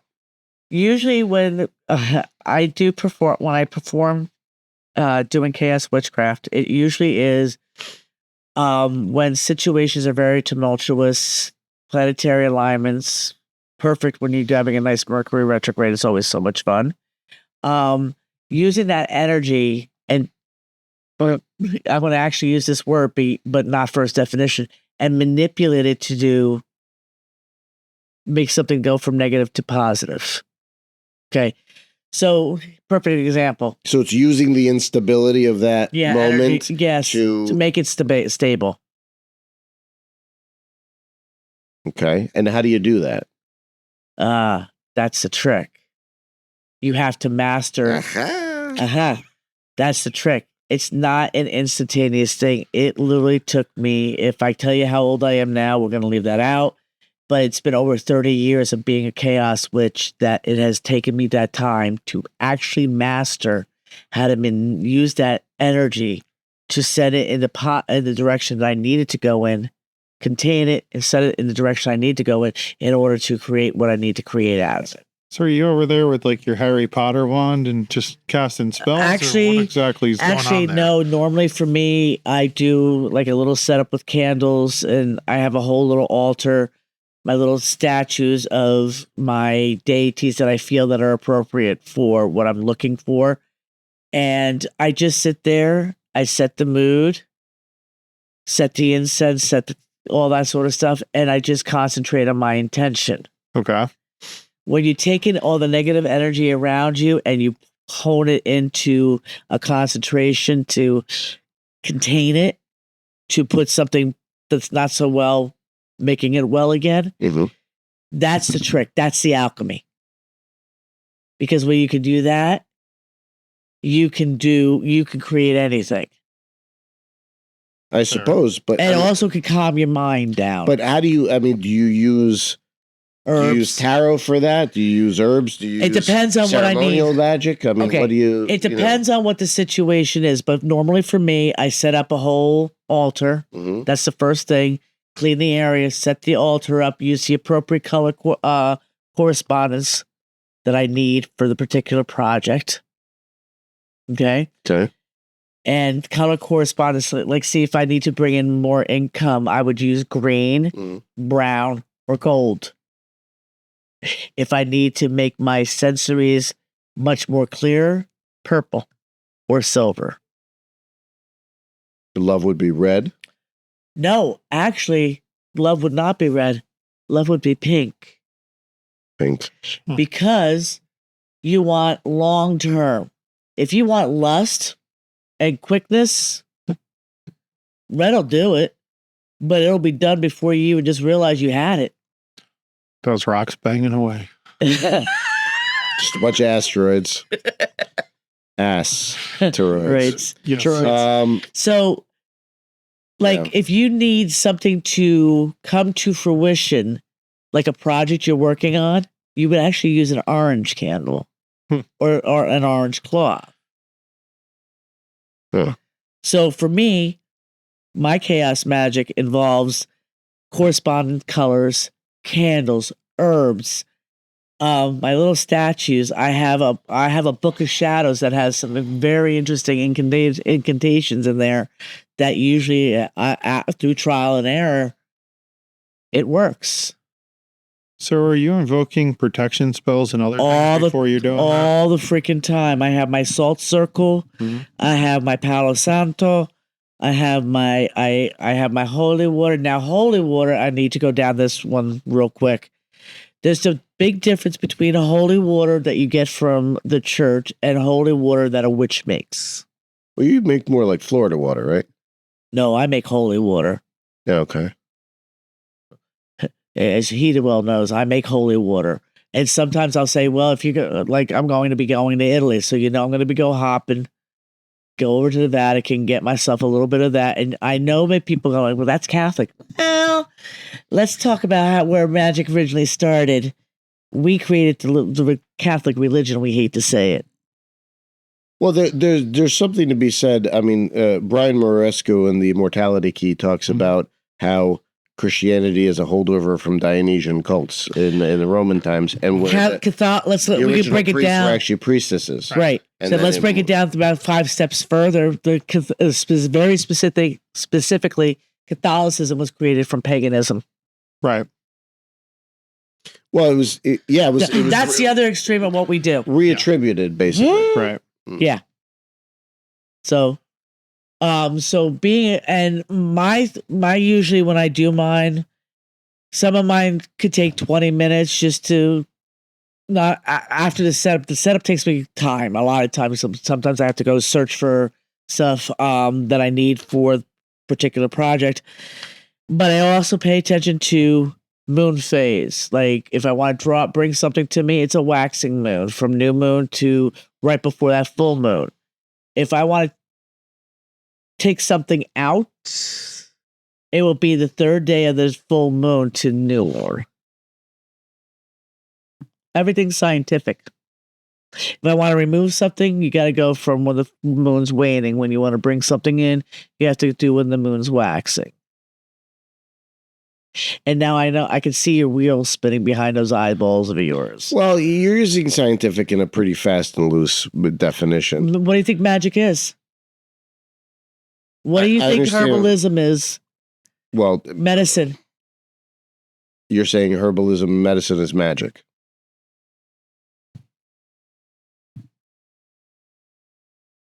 Yeah, maybe. Because that existed before doctors did. Well, sure. Well, yeah, and I think there's so many holistic remedies that have been suppressed.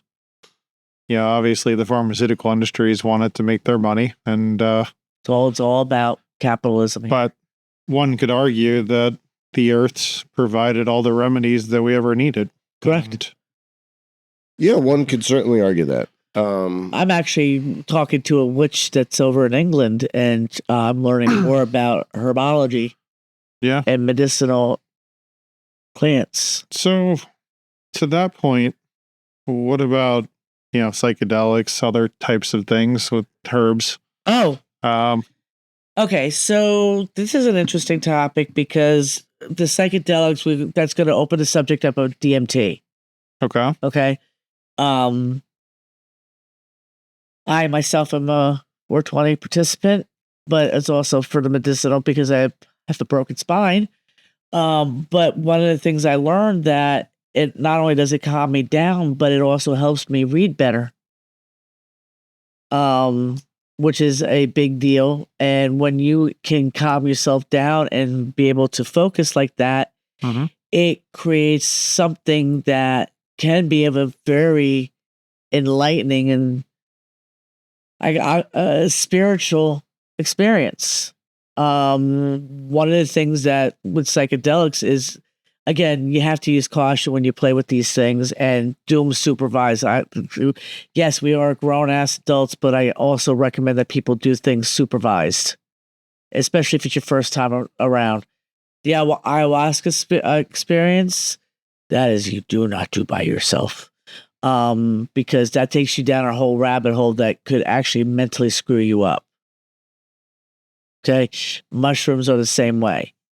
We got to be very careful, especially if you're dealing with any type of mental. It's always important to have a minder, somebody that could be there for you in case, even if you need water or anything exactly. like that. If you now we advocate that, but like if you're going to do it, you should do it in a smart way. Do it in a supervised environment. Do we? I mean, we have a couple of minutes left. You want to talk about the Ovilus?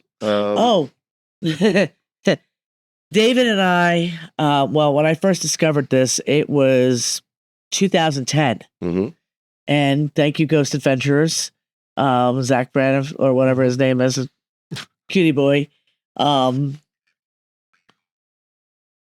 They had a guy invent these toys, and I have about 6 of these, the Ovilus 3s. You're not going to see the words because I've dropped every one of them. But for me to hear them phonetically is a bigger deal because, again, remember I talked about not first definition. Sometimes you would go off the words and you're like, oh, it means this. No, sometimes if you pay attention and listen, you can actually hear 2 or 3 words being put together to make one word, especially if you speak fast. But this is a great little toy. I do use it for ghost hunting. That's the Ovilus 3, but I have an Ovilus 10 that I use in my office. And this one I really like to explain because these are the ones that I use when I'm doing sessions with my clients. Why? Because sometimes the entities or people I'm talking to come through on this and say specific things. What did that one just say? Dictionary mode. I just turned it on, but it's going to start talking. But this one, you can see the words when it wants to talk. So being in Bell Works, where, Bell Labs was here, and there's quite a bit of history. I'm sure there's a lot of fun things that'll be said on there. Oh, the energy in here has been amazing, and I've been paying attention to something that's been going on in this room while we've been doing this. Because I keep feeling like something on my arm. So I've been paying attention to that. But 2, people also need to pay attention. I'm kind of person that when I go home after being places and playing with extracurricular activities like this, I go home and I actually have my apartment in low lights. Nothing is above 40 watts. So just, obviously we're running out of time here. Mm-hmm. We're up on time, but what would you recommend when somebody goes home after a day? How could they cleanse their place and cleanse the energy of the world? First and foremost, the best thing for you to do is the moment you get home, keep a container of salt. I don't recommend the sea salt rough. If you can get sea salt extra fine, that would be perfect because you're only going to wash it down the drain anyway. But take a little pile in your hand, about 2 to 3 tablespoons in your hands, and put a couple drops of water. And then start turning your hands counterclockwise with the salt in your hands, and then turn it clockwise. Wet your hands a little bit more, and then start washing your hands. The moment you wash your hands with salt, every single thing that you have touched that day, especially if you're at work or in places that have too many people, that will remove everything. Also, another recommendation is I always tell people, please keep a little dish of salt by your front door or your back door, whichever door you walk in. Because you can also just touch the bowl of salt and automatically it's going to drain off. I highly recommend you have black tourmaline and amethyst raw in your homes. The black tourmaline should be by your doors and your windows. And the amethyst should be like in the center of the home. Because that will create a very nice environment that feels protective and nurturing. It keeps all the negative energies out. You can also do salt lines underneath your front doormat and your back doormats and replace them every time it rains. Anybody can do this, and it's all basically simple things. You can get some holy water. You can get some Botanica holy water. You can go get some Juju type holy water, or you can make your own where you I do it with regular bottle spring water, not tap water. And you put it in a bottle. You put 2 tablespoons of sea salt in there, and you put it out in moon. It's like moon water, but you're making holy water. And then what about jewelry? Okay. Jewelry, when you get home, should be put in the freezer for 20 minutes. All jewelry or certain types of jewelry? Anything that's diamond oriented, crystal oriented.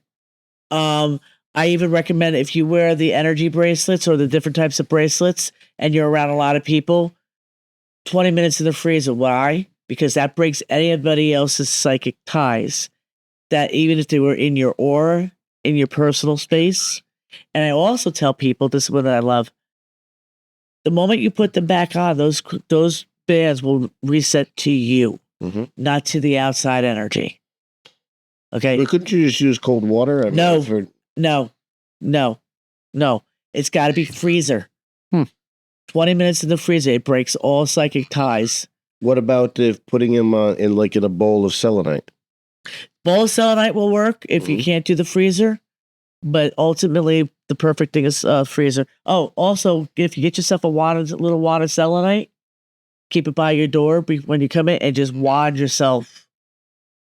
And then you put your selenite in the freezer. Just watch yourself. Wad yourself. Go but what I'm telling you, go downwards when you wad yourself. It's like, oh, what's that beeping? Beep, beep, beep, boop, beep, boop. All right, put your shoes on the conveyor belt. Well, it's been a pleasure having was you on the show. pleasure, Really guys. appreciate everything. Is there anything you want to say before we wrap up? I know you had some other notes on stuff. No, I Anything pretty else much you said wanna- anything. But if anybody's interested in reaching out to me, Yeah. my name is Dorothy. I'm the owner of the Soul's Inspiration. Adam Morristown. Out of Morristown. New Jersey. We'll link your information in Yeah. the description. And Absolutely. if you have, if you're in this area, New York, New Jersey, Connecticut, Pennsylvania, we also do paranormal investigations. Yes, we do. And I also, if you're seeing this outside of New Jersey or across the world, I also do virtual sessions. So that's not a problem. That's always fun. Yeah, always fun. Absolutely. Well, thank you again. It was a pleasure. And thank you to gentlemen. Ming for producing as always. Thank you, He's Ming. awesome. Thank you, Ming. Much pleasure. appreciated. With that, this is the end of another episode of Brothers of the Arcana. As always, I am Alex Aldea. I am Dave Ferrigno. Thank you for joining. God bless. It says safe speed. Have a good Bye. night, all. Bye, guys.